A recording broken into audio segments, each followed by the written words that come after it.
Why is it important for individuals to seek psychological support when facing emotional or mental challenges? Okay, so firstly, it's important to understand that mental health struggles are actually not a sign of personal failure, right? So, secondly, the problem is most people try to tough it out alone, and when you actually seek psychological support, it helps the person significantly. It makes a huge difference. So, when a person actually has a trained professional to talk to, it not only helps them to recognize their emotions, it helps them to process their thoughts, helps to identify some unhelpful patterns in their behaviors, and it also helps them to develop healthy coping strategies. So when you actually seek help, it helps you to gain insight into what your problems are. You learn certain tools in order to manage your stress and also build resilience.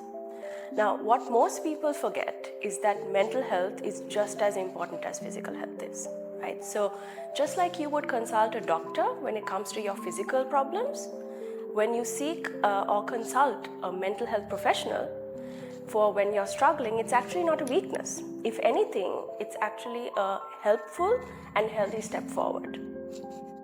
In Sri Lanka, there is often a confusion between counselors and psychologists. Could you help us understand the key differences in their roles? Right, so while both mental health professionals do provide therapeutic support, their training as well as their roles can differ. Now, if you take counselors, they often hold a bachelor's degree in psychology with further education in counseling. So they tend to focus on helping people navigate specific life issues, things like relationship issues, stress, grief, or even poor lifestyle management. So their work tends to be more short to medium term, and it tends to be more solution focused.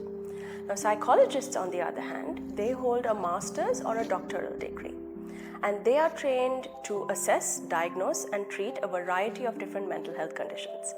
So these conditions may include things like anxiety disorders, depression, trauma, or even personality disorders. Psychologists also often use formal psychological assessments as a part of their work. Can you speak a bit about the types of clients or concerns that counselors and psychologists typically work with? Now, counselors commonly work with a wide demographic, right? So they work with young people, teenagers, and all the way up to adults. And these people are generally those who are going through difficult life transitions. So things like breakups, transitioning from one school to another, leaving home and going to university for the first time, changes in jobs, job stress, or even things like self-esteem issues. So their work often emphasizes coping skills and communication strategies, and they tend to focus on helping people function better in their day-to-day life.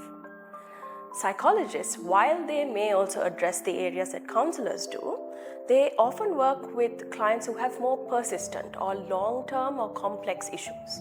So these issues could be things like clinical depression, anxiety disorders, obsessive compulsive disorder, which is OCD, post-traumatic stress disorder, which is PTSD, some personality disorders like borderline personality disorder or BPD, or even developmental concerns.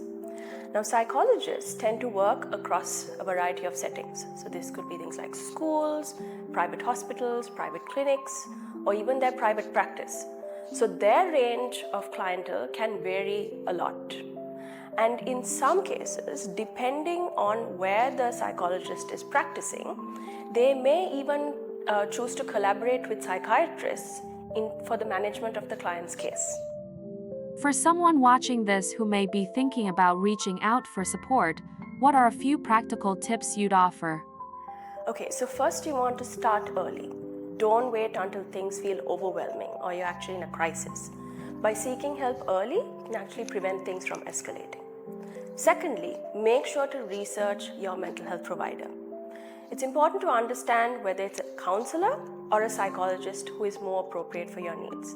Now, when we come to psychologists, we have a variety of different professionals. We have counseling psychologists, clinical psychologists, child and adolescent psychologists, educational psychologists, health psychologists, and developmental psychologists.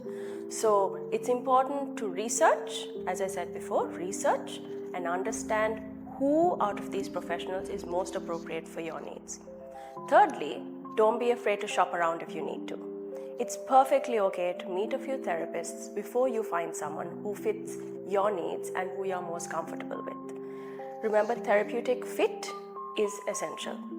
So you need to be with someone in a therapy session who you feel comfortable with, who you can build good rapport with, and you feel comfortable to talk about your problems with. Fourth, be honest and open in your sessions.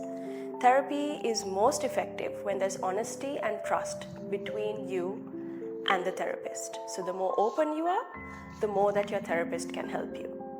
And lastly, please give the therapeutic process time. Psychological healing does not occur overnight. It's something that occurs gradually. So therefore, therapy is not a quick fix. But if undertaken, it is a powerful journey and it is incredibly rewarding.